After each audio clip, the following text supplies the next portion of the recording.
Guys, come on, we gotta get some energy. Good afternoon. All right, there we go. So thank y'all for joining this awesome afternoon panel. This is one I've been excited about ever since we put the schedule together. My name is Rob, by the way. Hi, everybody.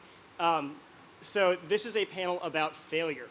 Oftentimes when we look at startups, all we hear about are the successes, right? All you hear about are the things that made it work. But there's a great Rod Stewart song where he says, I wish that I knew now what is the line? Someone knows it. What I didn't know then when I was younger, right? And the problem is that no one actually talks about their failures. You try and paint this beautiful success story because why in the world would you want to share your failures? You're looking for more investment, or you're looking for customers, or you're looking for whatever else. All the incentives are aligned against startups talking about the things that actually really matter, which is the lessons of how the things you should avoid, right? So if we're going to build a better ecosystem here in New Orleans, we've decided that one of the things we need to make sure we're doing is learning the things that you shouldn't have done and making sure you don't repeat those mistakes. So we have 3 startups that are all successful. I want to paint that picture very clearly. These folks have created jobs. One of them created 3 jobs, 5 jobs, 8 jobs. They all are successful companies. They're bringing in revenues. They're doing a great job for everything that we care about here in New Orleans. But it's not been a perfect story along the way, right? And so we're really privileged that they've offered willingly, right, mostly willingly, to share the full story, to share 9 different lessons of things that they failed and that they wish they knew when they had started so that you don't have to repeat those mistakes. So this is going to be a great panel. I'm really excited about it. I'm going to hand it over to them, let them introduce themselves. Thank you for joining us. And please, tweet about this. Get your friends in here. Don't be the only ones who get this good information because it's pretty rare that we get this chance. So I'll hand it on over. Alrighty. So like you said, we're going to talk about failing. Specifically, we're going to talk about failing quickly. So failure is something that, as an entrepreneur and in a startup environment, you're going to deal with it day in and day out. Sometimes it will be big and it will be catastrophic. Sometimes it won't be that big a deal and you'll move on from it. But it's going to be something that is a constant theme in your life when you're in this type of environment. So specifically today, we're going to talk about failing quickly or failing fast. Failing fast, to me, isn't necessarily about the big things. It's about the little things, though. It's about making a lot of little decisions, throwing a bunch of stuff at the wall, understanding that certain things are going to bloom and grow, and latching onto them, and understanding that certain things are going to die on the vine, and you're going to have to move on from them very, very quickly. We have 9 different examples from our first couple years in startups. Some of us have been here for a year and a half or 2. Some of us have been here for 5. But over that course of time, we have 9 examples we want to talk through, specific takeaways that we learned from that, and then actionable steps to take away with you so that you can hopefully not repeat our same mistakes or notice when you're going down a similar path to us and avoid it so that hopefully you fail faster than us. And that's the goal of this whole presentation. And so we are up here. We all work for 3 separate companies, but we are collectively part of the Association Success family of companies. And so the Association Success family of companies is a set of 4 companies, 3 of which are represented, that all focus on the nonprofit and association space. We all do different things, but the purpose of our mission is to serve these large nonprofits and associations and help them advance their mission, help them tackle their big problems, and then help them find their opportunities to succeed and further that mission. So we're going to quickly go around and introduce ourselves. I'll go first. My name is Christian Brito.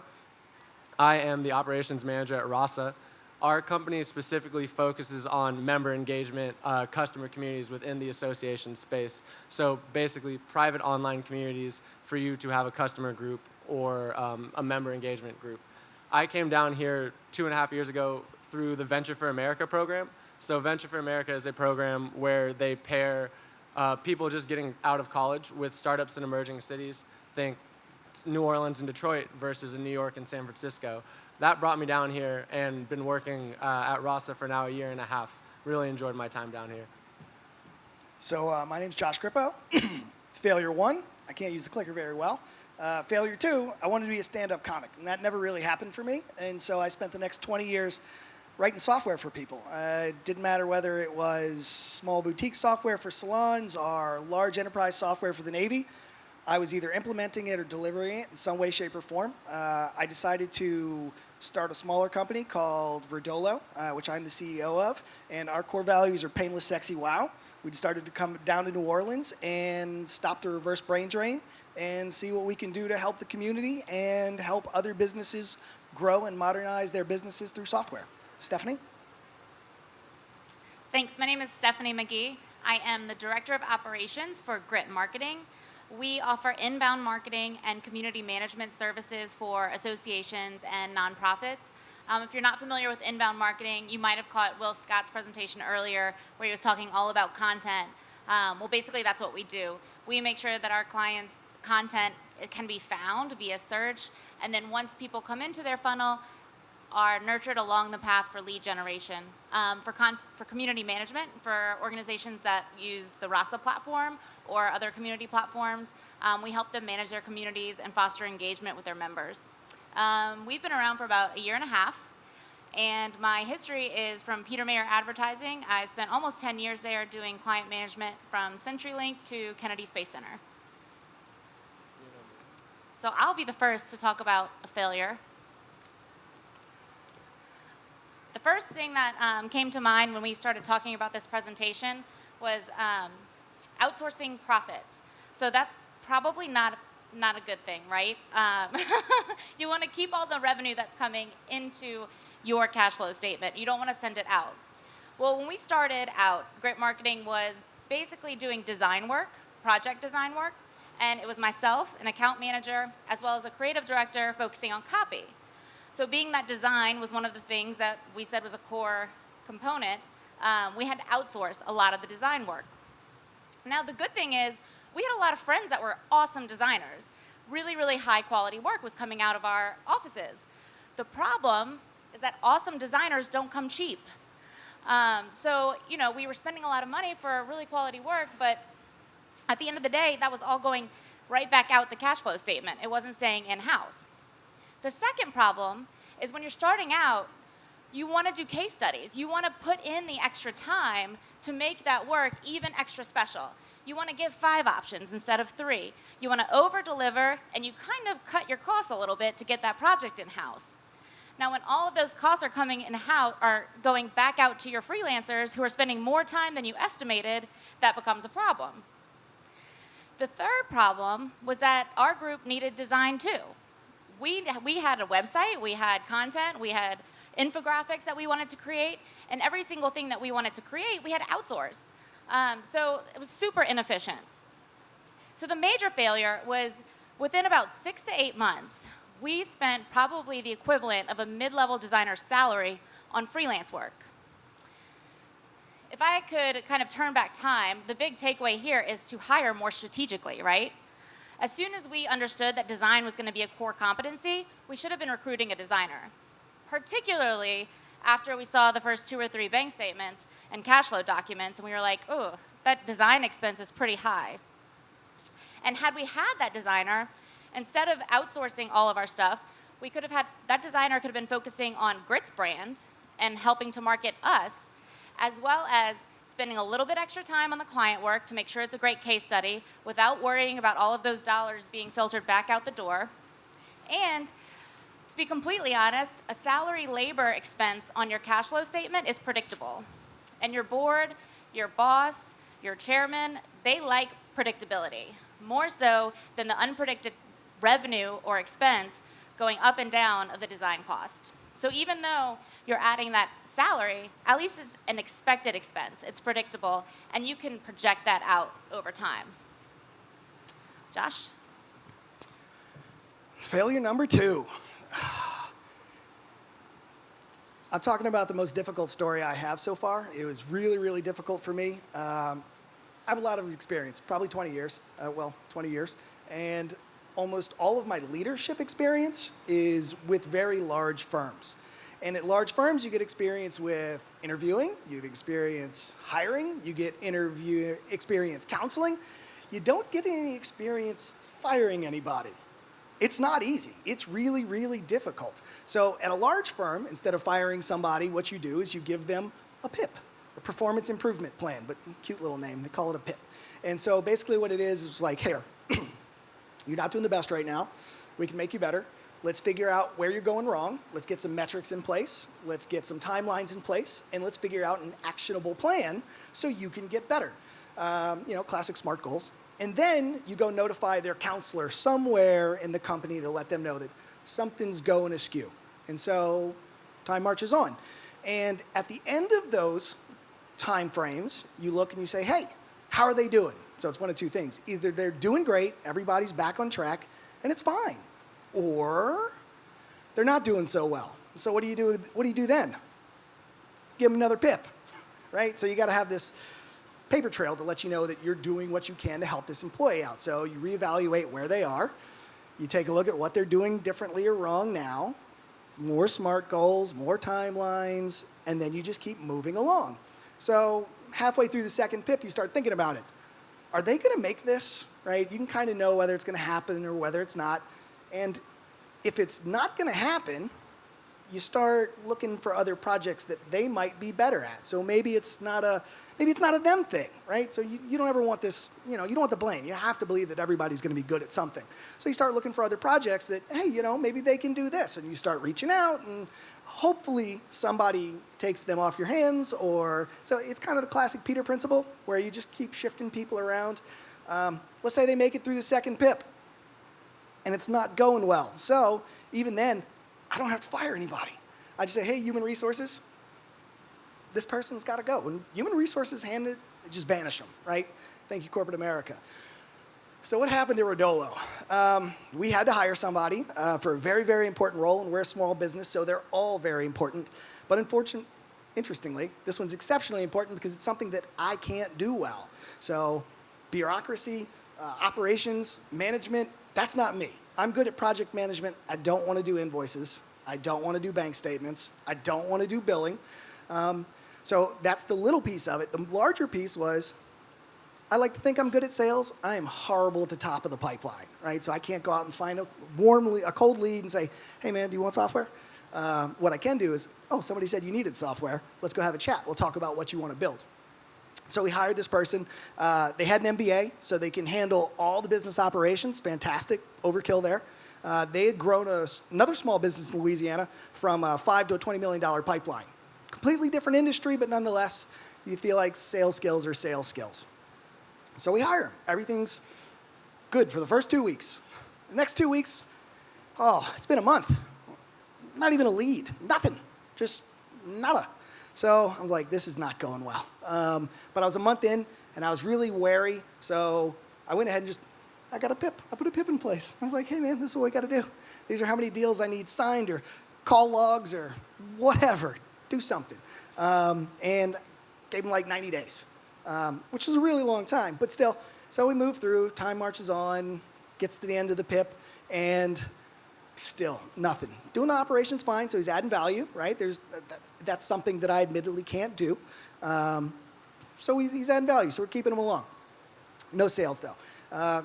Give him another PIP, though. And this time the PIP is around sales. We got to work on the sales. More time goes, right? So we get to the end of that one, doesn't make the PIP. I'm like, what are we going to do? I can't get rid of this guy because I'm buried in work, right? This is a small business. We only got 8 people, and I'm doing all these other things. And so he's still providing value. He's still doing the books, still doing all the Excel-y type things, and so keep him on. Chairman of the board shoots me an email one day, and he's like, hey, I was going through some finances from last year, and I was curious about this number year to date. Can you get me this metric? And I was like, yeah, sure, no problem. Check my email. Oh, whoa. Where's my T&M? It's good. I couldn't find any of my reports for the last month. Then I went back the month before. Like, they weren't there either. 3 months back, still not there. And I know this sounds like horrible failing on my part. I basically watch the bank account. If the bank account's going up, we're fine. I don't care so much about financial reporting, or at least I didn't at the time. So I realized that the one thing that he had been doing for us, he had stopped. And so I was like, oh no, I've got to let this guy go now because he's actually providing zero value. And so the takeaway is, had to let him go. Why didn't I fire the guy, right? Nobody wants to fire anybody. Like, it makes you feel bad. Like, I just had this feeling, like, it's almost like when I don't know how many people went to the principal's office when they were in middle school. I went all the time. Oh, God, it was the worst. If you've ever left a job, you feel so bad to tell your boss, like, I've got to leave. You feel like you're going to get yelled at. And so now, you're telling this person that you hired, you had a great connection with, they're awesome, that you got to let them go. Well, let's stop for a second. Let's not think about them. Let's think about your team. You've got all these other people that you just put that one person's needs in front of your team. They need that job just as much as you do, right? They need them just as much as that guy. They have families that depend on it, right? So that's 10 months that I could have used. So all in all, it took 10 months to get rid of this guy. That's my fault. I could have put 10 months in salary into other people, right? I could have given everybody compensations. We could have hired somebody else. We could have done any number of things. And instead, I put that person's needs in front of the teams. And most importantly, they trusted me as a leader to grow the business for them. And it was just a complete failing on my fault. So now, let's ignore the team for a second. Let's go back to that other person. When you're not good at something, you don't want to do it. It's painful. It hurts. So you don't do it. So this guy was obviously not good at what we were trying to have him do. So that was 10 months that I held that dude hostage every day that he had to come to work because he wasn't going to leave on his own. He's like, I've got this job, I've got to go. Imagine how he woke up and felt every day coming to work. Whereas I could have let him go earlier and he could have had 10 months to go to a job that he loved going to every single day. And instead, I just held him hostage and we paid a $60,000 subscription to Excel. So, next. Christian. Alrighty. I am going to talk about my big failure, which is 40 hours spent training or 40 hours explaining the same thing over and over again to multiple people. So to point number 2, we had a little bit of turnover at the beginning of RASA. We, to our credit, fired fast, but hired wrongly and filled the same role a couple times. What I found myself doing was explaining the same thing to the new person, time number 1, explaining the same thing to the new person, time number 2. Just over and over again, explaining that same stuff for the basic aspect of this role. And all in all, probably 40 hours of time, maybe a little bit more, to explain a basic task. But when you're in a small company with 2 or 3 people, 40 hours is a full work week for someone, so that's a third of your full productivity. And that's not something that you want to be spending your time doing because there is a better way. And the takeaway that I got from this was to write everything down. From day 0, write it down. If you're doing something that you're ever going to do again, I will hammer this home, write it down. Because your words are going to scale on paper much faster than your time or you as a person ever will. And so envision a time in your small business or your startup where you start to scale a little bit and you say, hey, we need to hire 5 people to fill a sales role. You're going to hire them in relatively quick succession, and you need to train them up on how to do your sales process. You could bring them all into a room one at a time and explain the same thing to them, or you could bring them all into a room at once and explain it to all of them together. I think that the third way to do that is the best way to do that, which is write down your process, your standard operating procedure, whatever you want to call it, and send it to them. Give it to them and say, hey, here is our process. Come back to me if you have any questions or when you have questions, and we can discuss it. There's a reason that there's a huge benefit in my mind to that, and there's 3. One, it's that it saves you a lot of time. So you put the upfront investment that one time to build this document out, it can pass to 5, 10, 500 salespeople. No matter how many, it can just keep going. You take all of that time that you had to spend training these people back for yourself. 2, and this is, I think, a key one, it's understanding how people deal with ambiguous information in a startup. So when you're in a startup, everyone's wearing a lot of hats. There's a lot of fires to put out. The point is that it's ambiguous information that you're dealing with. So if you send this person the procedure, you see how they deal with that. You see what kind of questions that come back with. very early on, you're going to understand how they are in that sort of environment and what type of team player they might be moving forward. And then third is I think that it expands your brain, right? The example I would give for this, and when I kind of realized that this was a thing that was important for me, was closing the books for QuickBooks. So every month, I'm not an accountant, no accounting experience. I would have to kind of reteach myself QuickBooks because it wasn't happening at a frequent enough clip for me to remember it, but I would continue to have to do it. So then after the third time, write the procedure down. That way, next month, I just pull up that same Google Doc and look at it again and say, okay, I don't remember how QuickBooks works exactly. Let me copy and paste these exact steps. The actionable takeaway from this is from day 0, write down the process, whatever you want to call it. And the system you use doesn't matter, whether it be a Google Doc style system. I've seen a lot of companies use GitHub to kind of keep their company manuals up to date. But I think the really key takeaway here is to keep it up to date. Because as long as it's up to date, it's valuable. But as soon as it goes stale, it becomes unuseful. And so wherever you choose to do it in a place that you're going to see, to remember to continue to keep it up to date. Josh? So I don't know what I should actually call this one. I know we're confused a lot, and we sometimes blame other people for getting things done that we expect to get done. So I'm going to start this with a basic project management 101. If you haven't done that before, here you go. If you have, here's a little refresher. So step 1, get a project. That's the hardest part, right? Just find a project. Step 2, you got to start planning it, right? So how do we plan this? And remember, this is all oversimplified. So the way I go through planning is I look at all the tasks in the project.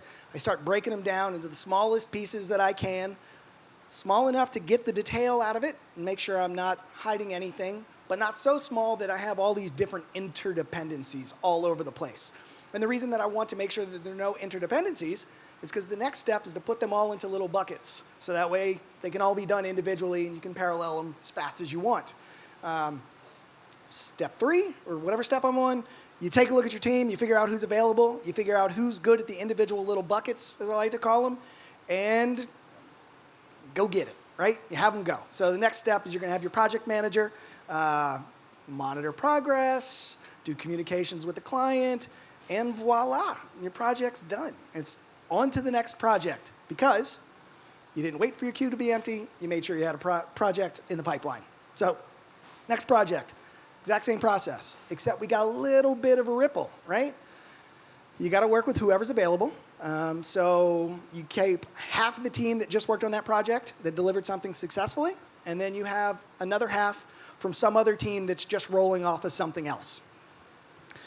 Process is flawless. So we're just walking through it, everything's fine, you're halfway through the project, and then your phone rings. Your old client that you just delivered the thing came for, and let's say it's been 3 months.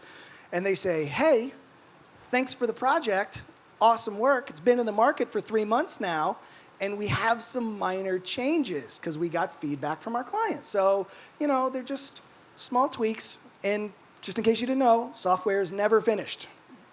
Never finished. There's always going to be small changes. You can always refine. You can always enhance. And when does everybody want it? Yesterday. Nobody ever wants it in a reasonable amount of time. They want it yesterday because it's their business and it's really, really important. So my natural inclination is to say, okay, let's get this done. It's a tiny change, right? Let's say it's 4 to 6 hours. No big deal. So you look around for bench. No one's on bench. So you look at the team that you have or the team that just worked on their project and says, hey, do me a favor. Just go knock this out 4 to 6 hours. And so we're assuming that the project managers have enough slip time in there and they've got enough budget and so they can accommodate that 4 to 6 hours. And at the end of it, no harm, no foul, nobody noticed. Project gets done, changes gets done, everything's okay.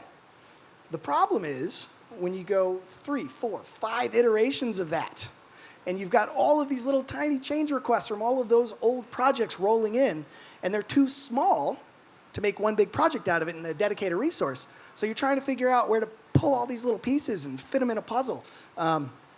And it just becomes chaotic, right? So you've got project managers asking people, hey, why is that not done yet? And they're like, because so-and-so had me working on something else. And they're like, I didn't know they were working on something else. Why didn't anybody tell me? And it's like, well, because you just said do it real quick. And that's when I realized I'm the problem, right? I'm the bottleneck. I'm the person talking to all the clients, and I'm the person saying, hey, go do this. Don't worry about what your project manager says right now. And so you basically, I've created this ghost worker situation where nobody really knows where anybody's supposed to be working, and so nobody's really accountable to anybody, right? It's just, you just know it's a mess. And so the takeaway here is, that's our keyword. That's our keyword to switch. It's a little showbiz pro tip, free. So the takeaway here is you got to hold your teams accountable, and you have to figure out a system to hold your teams accountable. And the tech world and the business world might be really mad at me, but I hate multitasking, right? It's hard to manage people that are multitasking, especially when they're on different projects, because they're not accountable to anybody, right? There's no chain of command.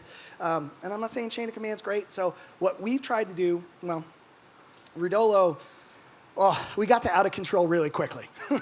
We're a team of like 8 people, and these iterations, we're doing all these projects, and everything's going. And then at some point, I realized everybody's got their hand in like 4 different pies. Nobody knows what's doing what, and everybody's just all over the place. And so ideally, what you want to do is you want to manage your clients, right? And so you want to manage the clients such that there's an expectation to know that there's going to be some lag time, right? I've got to get a resource. I can't just jump on everything as fast as possible. There's going to be a little bit of, there's just a little bit of lag time. So for a large project, that's okay. Clients tend to understand that. They're going to be like, hey, I'm taking a resource for 4 months. I understand you got to find the right resource for that. For a small project, they don't want to hear it. Right? And they're like, what are you talking about? It's 4 to 6 hours. Just, get it done. Right? I could go to corporate IT and wait 12 months if I want to do that. I can go to corporate IT and wait 24 months if I want to do that. And as our core value says, painless, I want to make software delivery painless. I want to make it simple. And when I tell you, hey, you got to get in the back of the line for a 4-hour change, that's not painless, right? That's garbage. That's not acceptable. So now I have to start looking at ways to solve that. How do I get them to fix immediately? And so a lot of people will say, well, we'll pull somebody that's on bench or not currently utilized from another project that might not know this project, or everybody loves to say outsourcing. And so the problem with both of those is it doesn't matter if they're from a different part of the company or they're from a different country.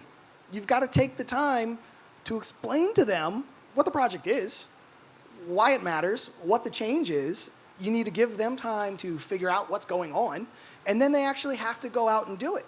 That's not really acceptable. That's time and money for your client, and they don't want to pay you to train people on their project, right? They did it once. You have the resources, and it should be fine. One of the reasons that I don't really love outsourcing is that I was in Manhattan before New Orleans. I'm originally a Louisiana boy, but I want to stop the brain drain out of New Orleans, Louisiana. So I came to Louisiana to help the Louisiana economy. And so I want to hire the best talent in Louisiana or attract it to Louisiana. So outsourcing is not really an option for me, so I don't really love that. So what did we do? Small team, right? So my idea was instead of individual project teams, we're just going to do a matrixed organization, right? So we set up these shadow teams for everything. So project management and business analysis. Same type person, same client-facing role. One does the business analysis, one does the project management. Right? So then on the other projects, they swap. So that way we always know, we always have somebody that has the requirements, and if one's not available, hopefully we can do the other one. And the same thing with developers, right? So developers do dev, and then they test the other people's project, right? And so that way, it's funny. Developers love testing because they get to rip apart other people's code. I feel like they're just vindictive. They're like, you're wrong. This is why. Love it. They absolutely love it. So, like I said, I have no idea what the actual takeaway is from this or like the title, but the best way that I have found to make teams accountable is to not make yourself the bottleneck. We used a matrix organization, and we make the teams accountable to each other. Stephanie? Okay, so we've practiced this a couple of times. I have to tell you, it gets harder and harder to stand next to this slide. True story, 0% success rate in RFPs. We're not very good at them. We have probably pitched between 6 to 7 things in the past year. That's not saying we don't have work. We have work, obviously. We're here, right? But when it comes to the RFP, that's kind of a different beast. An RFP is a request for a proposal. So when an organization is looking for some services, usually of a bigger project nature, they put together requirements and they submit it out to a bunch of different organizations, and then you submit your proposal back to them. I'm not sure what a traditional success rate is, but I know it's a lot higher than 0. So we're working on it, but I've learned a lot. And if any of you learn from me from this, it'll be worth standing next to that big fat egg. So over the past probably year, we've submitted 6 to 7 RFPs. And for about half, we actually had phone conversations. The half that we didn't get the phone conversation for, what we learned was we didn't qualify the lead, right? So you're a new organization, you get an RFP in, you're gonna answer it. It doesn't matter if it matches like what you can do. It doesn't matter if it's asking you to do something you've never done before. You're in, man. You're in, and you're in it to win it, and like this is it, right? So that was probably our first mistake. What we found after a couple of, we got 2 or 3 from the same organization that was kind of consulting for a bunch of other people.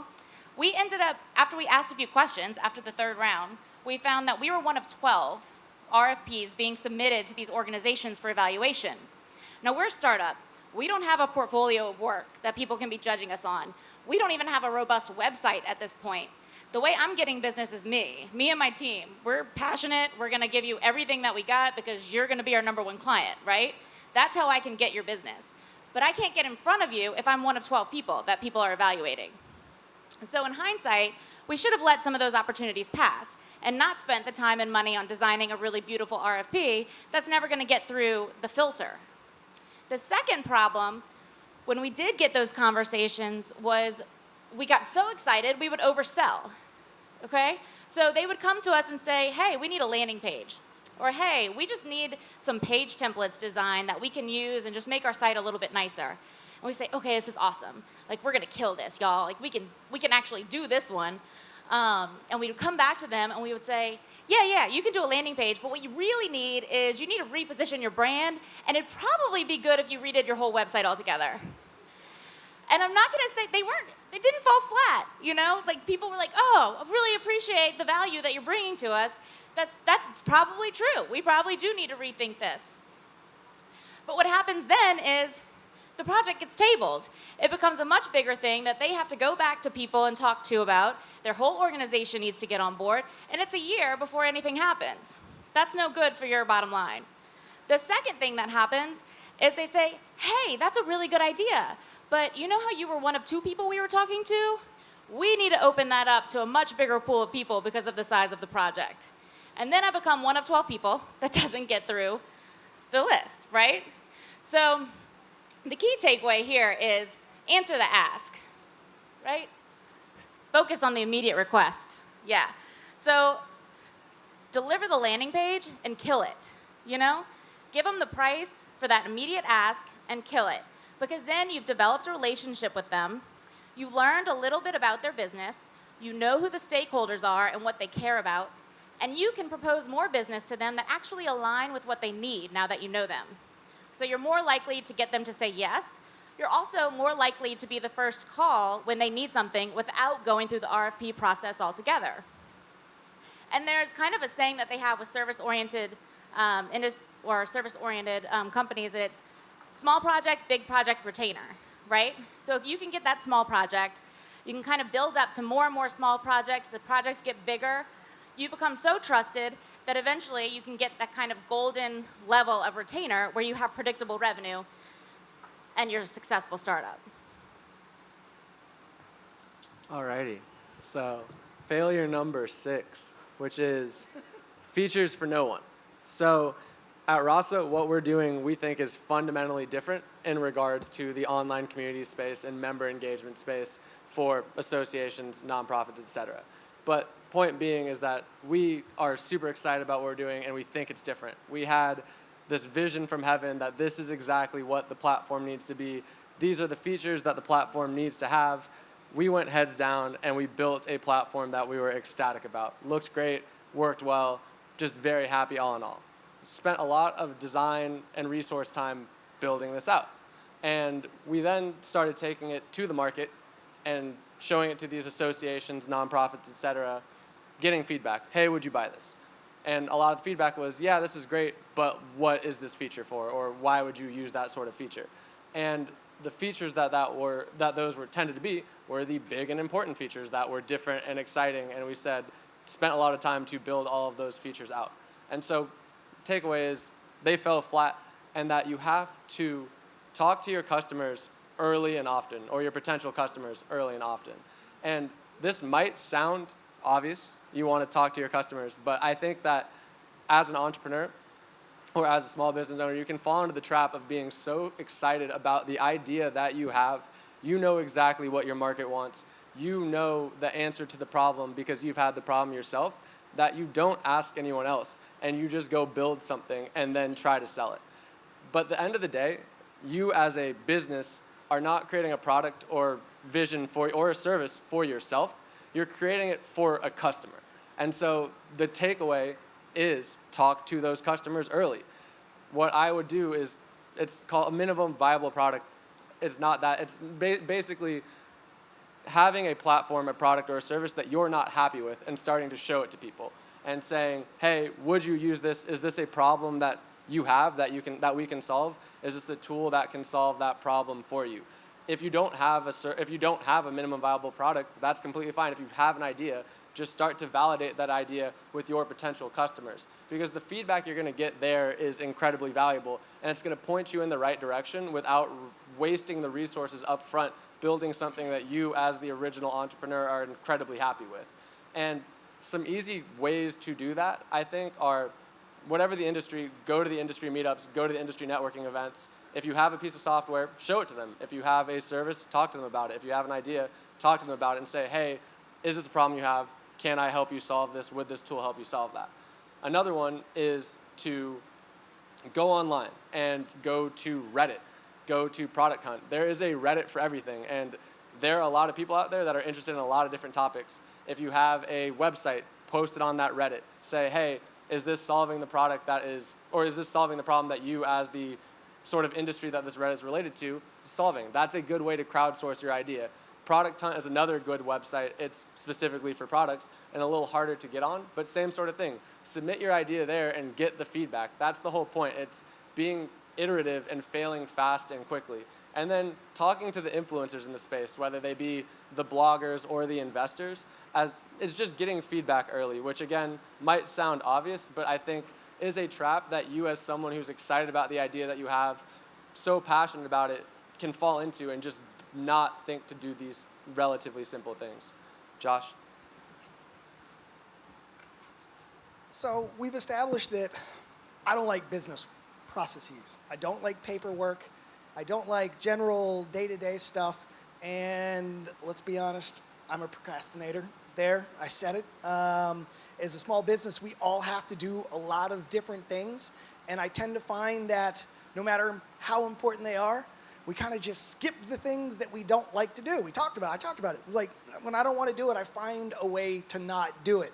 As a child, so this one is not actually business related. This is childhood related. So as a child, I got Christmas presents every year. So my family's from northern Jersey and New York City, and so not everybody could be with us. So aunts, uncles, grandparents, they'd send Christmas presents to me. And as a little kid, I was like, yay! And then my mom was like, no, you have to write a thank you note. And I was like, no!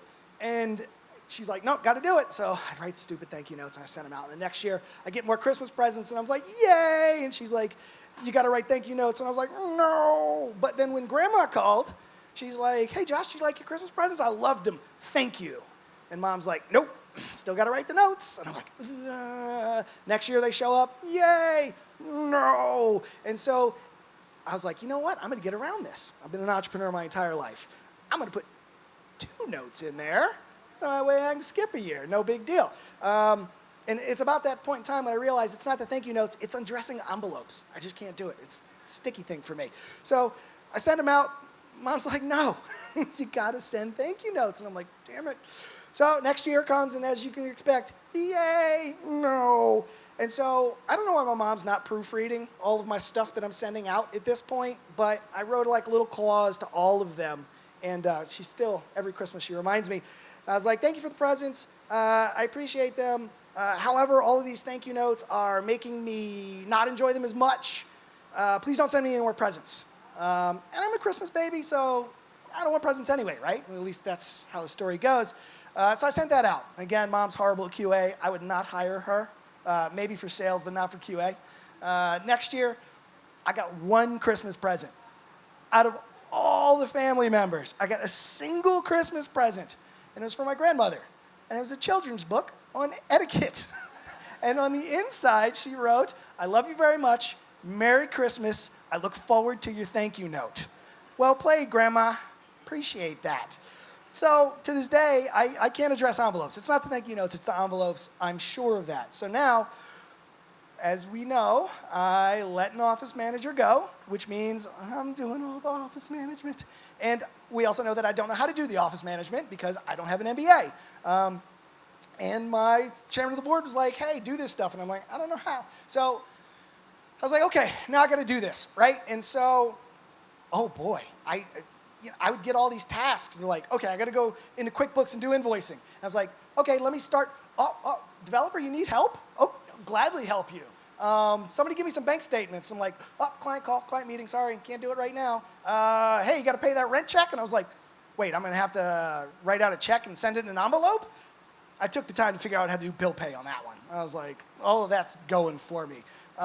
In all, from the time that we let that person go until the time that I figured out our books and got all of our invoices ready and set, 3 months. 3 months. I have no idea what our financials looked like in that 3 months beforehand, and I don't suggest it as a business. But it took me 3 months. So the takeaway, is that if I just would have focused on the important tasks and tackled the most important thing first every single day, I would have gotten those books done in 3 days total, beginning to end, not 3 months. And then it would have taken me 20 hours a month to handle all of our AR, all of our invoicing, all of our deferred accrual nonsense stuff that I now know about, paying our rent checks. It would have been 3 days, 20 hours a month. And I know that because I finally forced myself to do it. I understood it, and we got a bookkeeper that now handles it 20 hours a month. Not a big deal. Once I was comfortable with the process, I was like, okay, now I'll hand it off. But get a task list, right? I made myself do it through a task list. And not a task list that most people use. This is the list of stuff that I need to do. Sort your task list. Make it the most important stuff on the top, the least important stuff on the bottom, and make a promise to yourself every single day that you're going to do the most important one first, right? And let's talk about important. Important's not urgent. Important is moving your business forward based on your strategic plan, right? You know where you want to go 1 quarter, 2 quarter, 1 year, 5 year, 10 years. You know what's going to move your needle. And if you don't know what's going to move your needle, you need to figure out what's going to move your needle. Because if not, you start doing these things because they're easier to do than the other things, right? And so you don't focus on the important, you end up focusing on the urgent. And so I'm not saying that some things aren't urgent, some things are definitely urgent. But if they're less important than something else, then you need to start looking at other people on the team and see if that urgent thing is more important than the thing that they're doing, right? Like, hey, I noticed that you got these 4 things over here, this is definitely more important than that, you go do that. Especially if they're better at it than you, right? So we actually subscribe to a methodology called Mastering the Rockefeller Habits. And one of the takeaways that we take away from, that's silly, one of the things that we take away from that is daily huddle, right? And everybody's like, oh, not a stupid daily meeting. Yeah, it's a stupid daily meeting. And it's absolutely invaluable. And every single person on the team under 30 seconds, right? And so it's got, if you're in software development, it aligns very closely with an Agile Scrum meeting. It's just a daily stand-up. So we have 2 takeaways. You have the what's up, and the what's up can be anything that you think your team needs to know about from the day before, right? Because these are morning meetings. You're going to tell the people what you did yesterday and how your yesterday went. So I was stuck on this. I made great progress on that. I got engaged yesterday at dinner. Just anything that your team needs to know. It's not to facilitate a conversation in the meeting. That's where people go wrong. They're like, hey, Brian, I need to talk to you about blah, blah, blah. What do you think about? No. You say, hey, Brian, I need to talk to you after this meeting. And then you continue through your process. And then the next thing that you do is your top priority. We've all got task lists of all the things that we need to do. We know what our most important thing is. Your top priority better be the most important thing in your list. And it's not, what it is, it's the promise that you make to your team for the thing that you will accomplish that day. Like, if you don't do it, you should feel bad about yourself because you let your team down, right? Now, I understand there's extenuating circumstances, but it's not I'm going to work on this project today, right? It needs to be something that you can finish that day to fulfill your promise. So if you need to break that down into small milestones, do that, right? So the only way you can have a productive daily huddle is if you think about your daily huddle beforehand, so you have some thought and some insight and reflection to move your team forward, right? So it's the top priority. It's the thing that you promise to get done that day.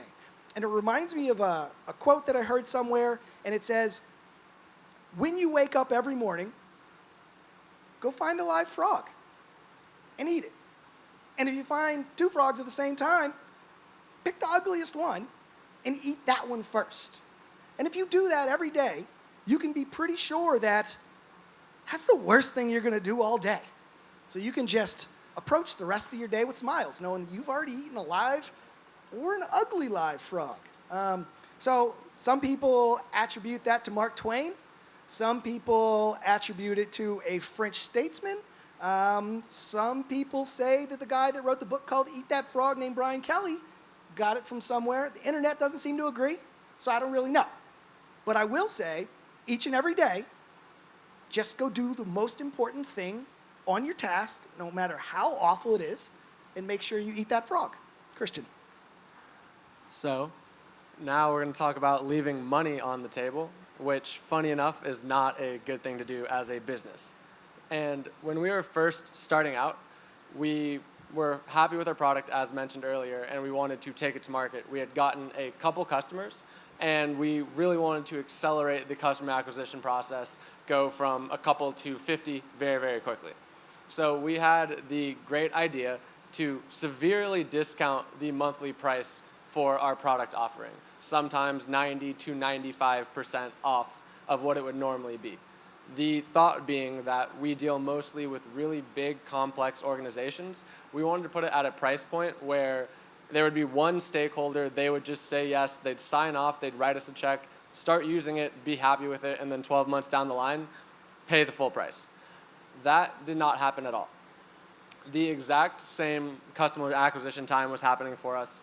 Nothing sped up. We kept plugging along, getting a few here, getting a few there, but in the end, the discounting did absolutely nothing.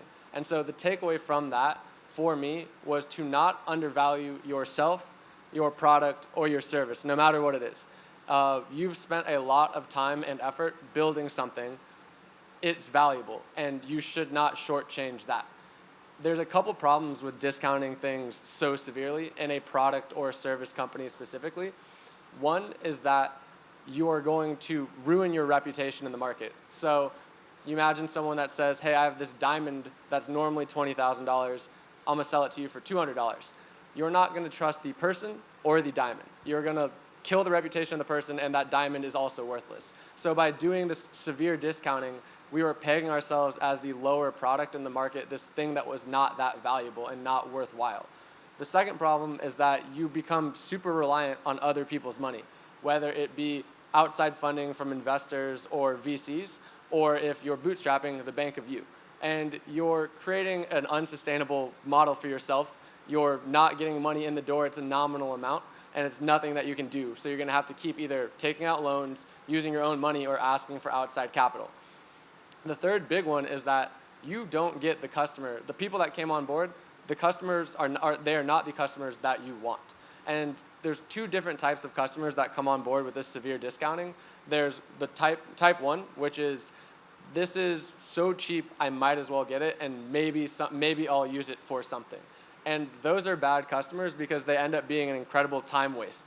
And they were a huge time waste for me because we had a lot of organizations that came on that said, we don't exactly know what you do or what we want to do with it, but we'll buy it. And they would write us this check for a nominal amount of money, And then I would spend a lot of time following up with them. Hey, do you want to use this? Can I onboard you? Et cetera, et cetera, et cetera. Lots of my time for very little progress on the platform. No one was really using it. We weren't getting the feedback that we wanted. The second type of customer that you get are the type that are just actually cheap. And they're happy with it, but they're spending $200 instead of $20,000 in the Diamond instance. You're not going to be able to raise the price to $20,000 after that. They're not going to say this was worth $200. I'm not increasing the price. And so there's actually a lot of research out there that shows in a software as a service type of company, the customers that you bring on via the discount are going to have a substantially lower lifetime value than the customers you bring on during a normal method, because they're going to churn and they're starting off at a bad place.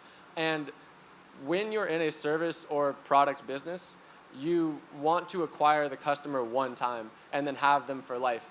You're not in a grocery store most often saying, hey, let me just convince this person to buy this instead of that for $1. It's upfront expectation setting to say, this is what we offer, this is the price that we have, and this is like, it's the expectation up front that we are going to enter this relationship for the long term.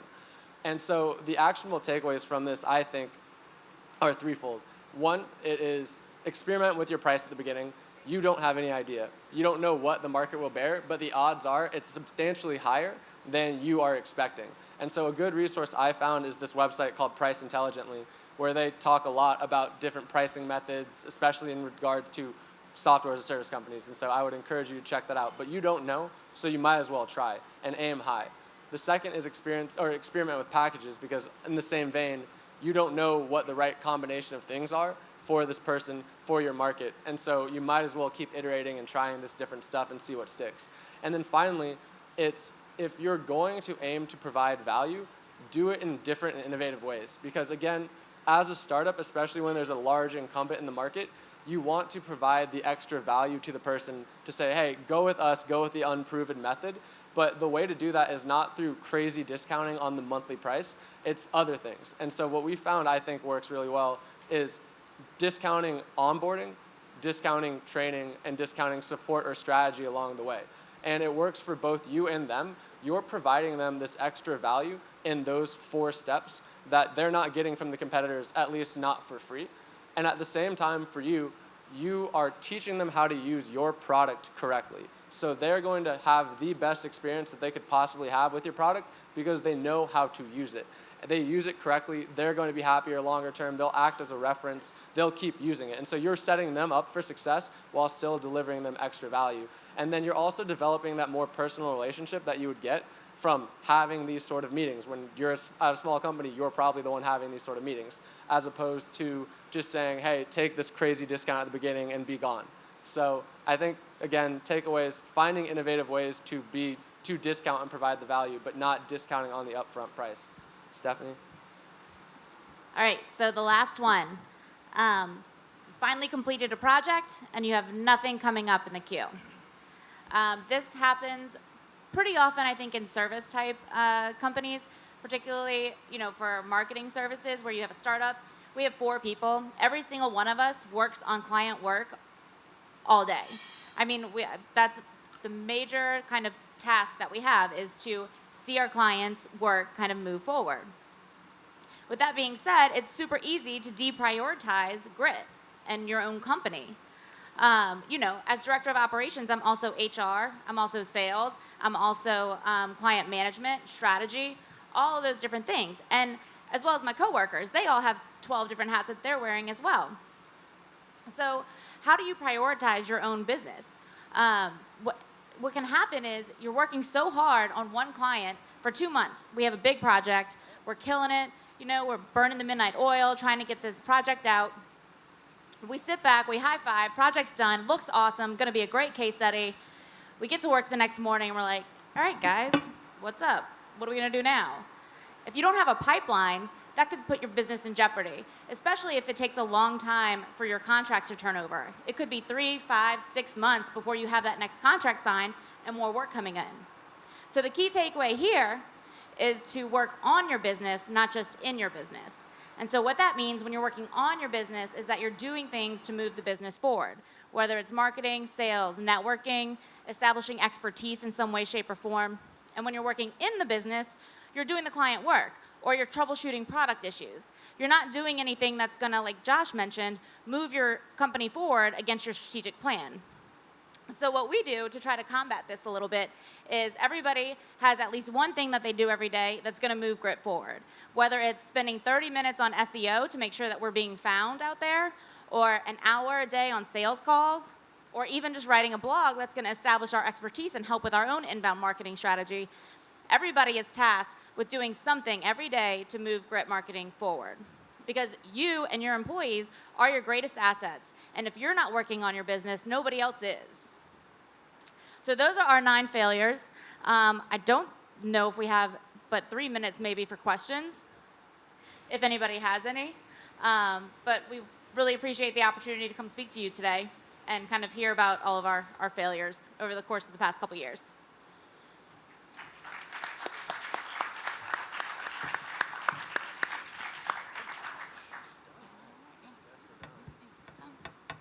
All right.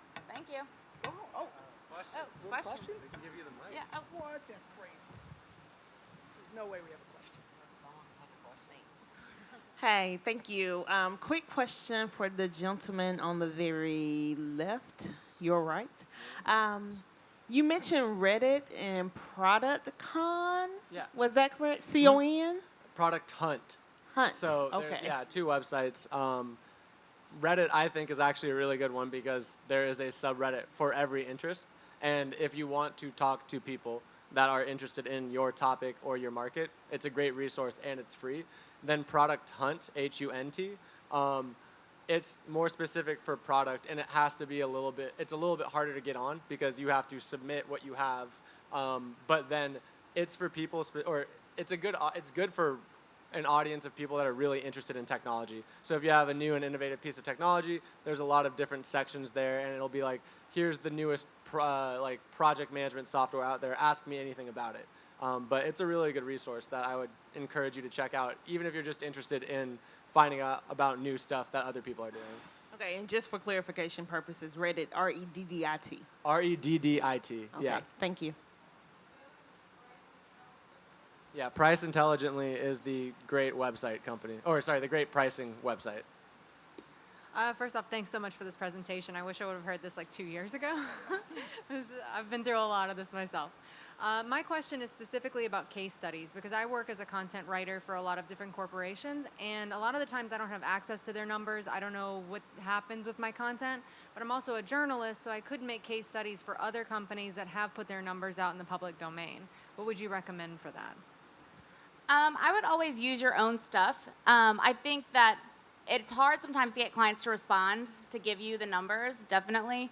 But if you can, I mean, a lot of times you might be able to kind of come up with some kind of like more qualitative type stuff. If they won't give you a case study, they might give you a quote about working with you or a testimonial that you could use in like a call out box just to kind of pop it a little bit more.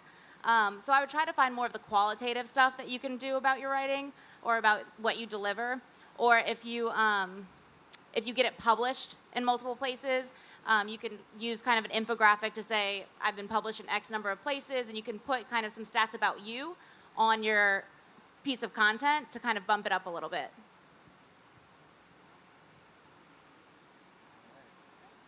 Thanks, you guys.